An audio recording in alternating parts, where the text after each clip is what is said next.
He was a god to some, a tyrant to others, and on one blood-soaked night deep in the heart of his empire, Alexander the Great murdered the man who once saved his life. Was it a tragic accident, a power-drunk king losing control, or something even darker? This is the story of Cleitus the Black, friend, warrior, and victim of a legend. Stay with us as we unravel one of the most shocking moments in Alexander's rise to immortality. Alexander the Great. The name alone summons images of thunderous cavalry charges, gleaming bronze armor, and maps stretched thin by ambition. By the age of 30, he had forged one of the largest empires the ancient world had ever seen, stretching from the jagged shores of Greece to the winding rivers of India. He was a general of rare genius, a visionary, a god to some, but he was also a man, one haunted by pressure, paranoia, and power. And among all the tales of glory, conquest, and empire, there lies one tale of blood, of anger, of a drunken moment that ended a lifelong friendship and left a permanent scar on Alexander's legacy, the murder of Cleitus the Black. Now, this wasn't the death of a rival king or some enemy general. No, this was the murder of one of Alexander's oldest companions, a man who had once saved the young king's life on the battlefield, a man who had been like family. To understand this moment, we need to travel not just in space, but in time, back to when Macedonia was not yet a superpower, but a rising kingdom under the iron fist of King Philip II. Alexander was born into this world of ambition, surrounded by war, politics, and training. From a young age, he was taught not just to rule, but to conquer. His tutor was none other than Aristotle, the philosopher, who filled the boy's mind with the works of Homer and the legends of Achilles. And Alexander listened. Oh, how he listened. As Alexander grew, he wasn't content to simply walk in his father's footsteps. He wanted more. When Philip was assassinated, Alexander took the throne at just 20 years old, and within a few years he did the unthinkable. He crossed into Asia and began his war against the mighty Persian Empire. Cleitus the Black was there for all of it. Cleitus wasn't a court poet or a sheltered noble. He was a battle-hardened soldier, one of the generation before Alexander, a loyal officer under King Philip. He had seen things, fought in places the young Alexander could only read about as a child. And when Alexander launched his campaign into Asia, Cleitus came along, not just as a follower, but as a protector, a voice of experience. At the Battle of Granicus, Alexander nearly lost his life. Surrounded by enemy horsemen, he charged recklessly into Persian lines. One Persian noble raised his sword for the killing blow, but at the last second, Cleitus struck. His blade sliced down the attacker, saving Alexander from certain death. From that day on, Cleitus had a permanent place in Alexander's inner circle. He had earned it in blood, but that bond, like so many forged in war, would one day be tested. As the years passed, Alexander changed. Victories came swiftly. Granicus, Issus, Gaugamela, the Persian Empire fell. Cities were renamed after him. A godlike aura began to cling to his name. He started to dress in Persian robes, adopt Persian customs, and surround himself with courtiers who spoke more in flattery than truth. Some of his old companions embraced the change. Others did not. Cleitus was one of the skeptics. He belonged to the old guard, the men shaped by Philip's discipline, Macedonian tradition, and a deep sense of blunt loyalty. To him, Alexander's growing obsession with being seen as a living god felt like vanity, dangerous vanity. And that tension simmered for years. But it all came to a head in the year 328 BCE in a place called Marakanda, modern-day Samarkand, in Uzbekistan. By that point, Alexander had pushed deep into Central Asia. The terrain was harsh, the resistance fierce, and the victories more grueling than glorious. He was beginning to face real opposition from guerrilla forces, local nobles who refused to bow to the new Macedonian overlord. It was also the year Alexander executed one of his most trusted generals, Philotas, for alleged treason. And soon after, he had Philotas's father, Parmenion, an old friend of Philip and a revered general, killed as well. The mood among the older Macedonians had turned sour. No one was safe. Not anymore. So when Alexander threw a lavish banquet in Marakanda, it wasn't just a party. It was politics. Banquets in Macedonian culture were more than feasts. They were forums. Public displays of loyalty, of status, of who was rising and who was falling. Alexander sat in his place of honor, surrounded by friends and flatterers. The wine flowed. The music played. One court poet stood to sing his praises, comparing Alexander to the gods, declaring him greater than his father Philip, greater even than Achilles. Alexander smiled, but somewhere near the back of the hall, Cleitus grew stiff. The room laughed and cheered, but he heard something else. He heard erasure. Disrespect for the very foundation of Alexander's empire, his father, his old generals, the Macedonian tradition. He stood, and he spoke. At first, it was just a few words, a correction, a reminder that Philip had paved the way for these victories, that Alexander hadn't done it alone, that others had bled and died to make this empire real. But it didn't stop there. Fueled by wine and righteous anger, Cleitus escalated. He reminded Alexander in front of everyone of the moment at Granicus, that he had saved the king's life, that without men like him, older, experienced, loyal, Alexander wouldn't be sitting there in luxury pretending to be a god. The room tensed. Alexander's expression darkened. He tried to end it, ordering Cleitus to leave, but Cleitus kept going. His voice rose. He mocked the foreign robes, the Persian customs, the divine titles. "You're no god," he spat. "You're the son of Philip, and not half the man he was." That cut deep. For Alexander, that wasn't just an insult. It was humiliation. In front of his entire court, his new identity, his divine image, his claim to greatness, undermined in public by a man he once called brother. He rose to his feet, his face flushed with rage. Accounts vary on the exact sequence. Some say Alexander called for a weapon. Others say he grabbed a spear from a nearby guard. But what they all agree on is that in a moment of blind fury, Alexander hurled the weapon across the hall. The spear struck Cleitus in the chest. Silence fell. The man who had once saved Alexander's life, who had ridden beside him through countless battles, now lay on the floor, gasping his last breath. And Alexander stood above him, trembling, staring. As the anger drained, horror filled its place. What had he done? The shock was immediate. The banquet, once filled with laughter and music, collapsed into a stunned hush. Servants froze. Guests turned pale. Even the flatterers were speechless. Alexander, the man who had conquered the world, had just killed one of his oldest friends in cold blood. He dropped to his knees beside the body, tried to pull the spear out. He wept. He tore at his clothes. He tried, some said, to take his own life in despair. His guards had to restrain him. He locked himself in his tent for days, refused food, refused company. It wasn't just regret, it was grief and guilt. Crushing, inescapable guilt. This was not a king executing a traitor. This was a man who had lost control, a man who had crossed a line he could never uncross. For Alexander, it marked a turning point. Because after Cleitus, something changed.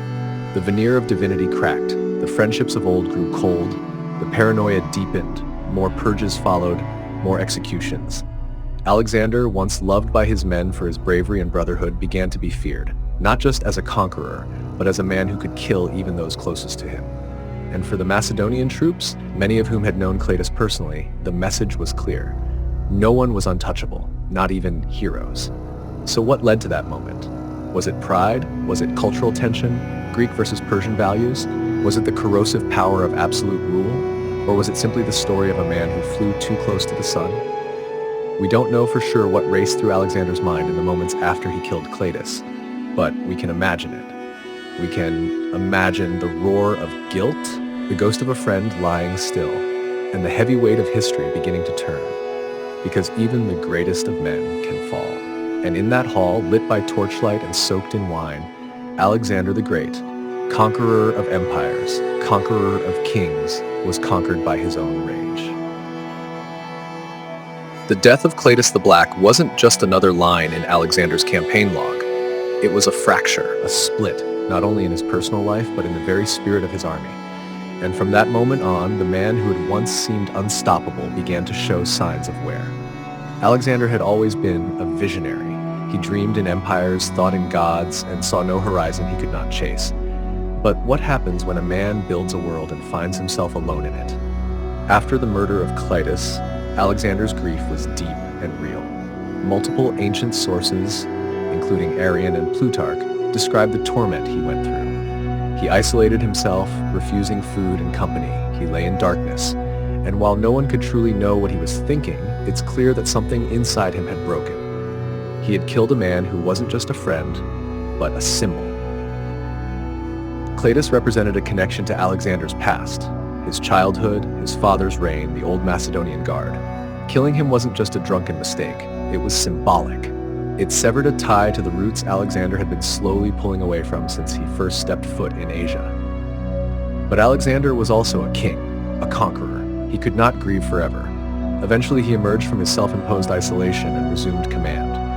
The campaigns continued, more cities were taken, more enemies subdued. Yet those close to him noticed a shift. He became more distant, less tolerant of dissent, more autocratic. He continued to adopt Persian customs, long flowing robes, kneeling rituals known as proskynesis, even referring to himself as the son of Zeus rather than just the son of Philip. The blending of cultures, once a diplomatic gesture, began to look more like obsession.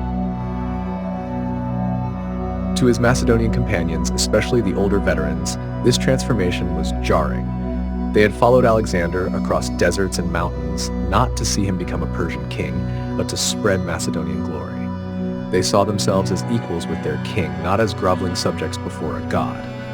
The killing of Cleitus served as a chilling reminder of the cost of speaking up. But Alexander didn't stop. In fact, he leaned further into his new image.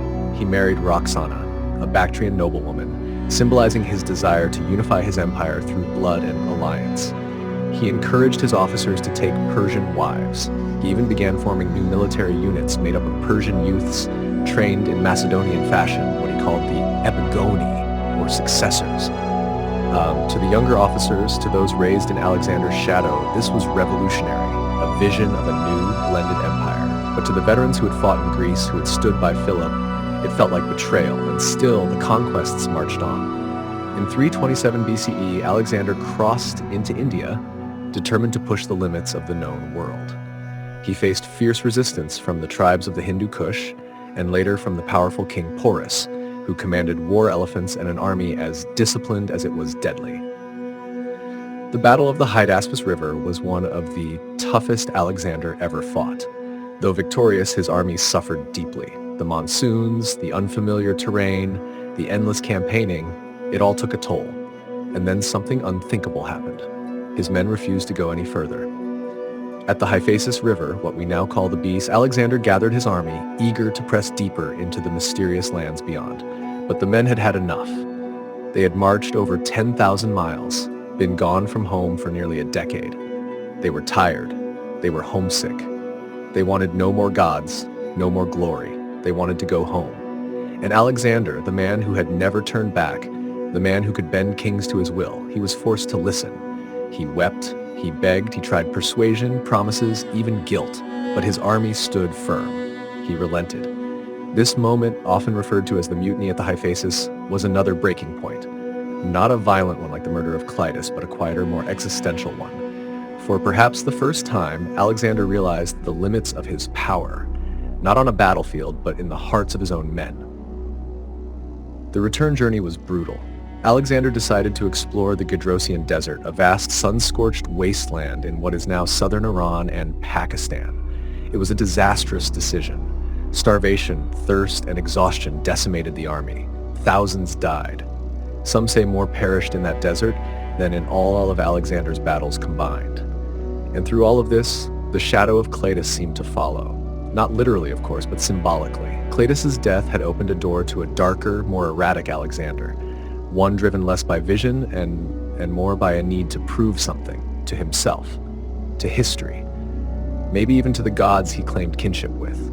When he finally returned to the heart of the empire, Alexander began reshaping the political landscape with renewed intensity. He held mass weddings in Susa, marrying Macedonian nobles to Persian women. He appointed Persians to high-ranking positions. He continued his efforts to merge East and West, to forge an empire not of conquest, but of coexistence. But not everyone was convinced. Another revolt broke out, this time among his own men, the Macedonians who felt increasingly alienated. At Opis, when Alexander announced plans to integrate Persian soldiers into his ranks and release some of his aging Macedonian veterans, the response was open rebellion. The men shouted at him. They cursed him. They accused him of abandoning his people, his identity. And in that moment, Alexander did something unexpected. He stood before them and wept. He told them, if they no longer wished to follow him, then so be it. They were free to leave. But he reminded them that it was he who had led them to glory, who had stood shoulder to shoulder in battle, who had wept over their dead. He was not just their king, he was their comrade. The speech broke the tension. The soldiers begged his forgiveness, but the reconciliation felt fragile. The world Alexander was building no longer felt like the world they had set out to conquer. And then, just as the empire seemed to be nearing some kind of unity, it all unraveled. In 323 BCE, in the great palace of Babylon, Alexander fell ill. The exact cause remains a mystery. Malaria, typhoid fever, poison. Historians debate it to this day. But over the course of days, his condition worsened. His voice weakened, his body burned with fever, and the man who had once seemed larger than life, invincible, was now barely able to lift his head. On his deathbed, his generals crowded around him, desperate to know who would succeed him. Who would take the reins of this vast, unwieldy empire? According to some sources, he whispered, "To the strongest." Others say he said nothing at all. He died at the age of 32. His body did not rot for days, leading some to claim divine status. Others saw it as the final enigma of a man who had defied all expectations, even in death. And what of the empire he left behind? It shattered. Without a clear successor, Alexander's generals, known as the Diadochi, descended into chaos. They fought, betrayed, schemed. The empire was carved into fragments.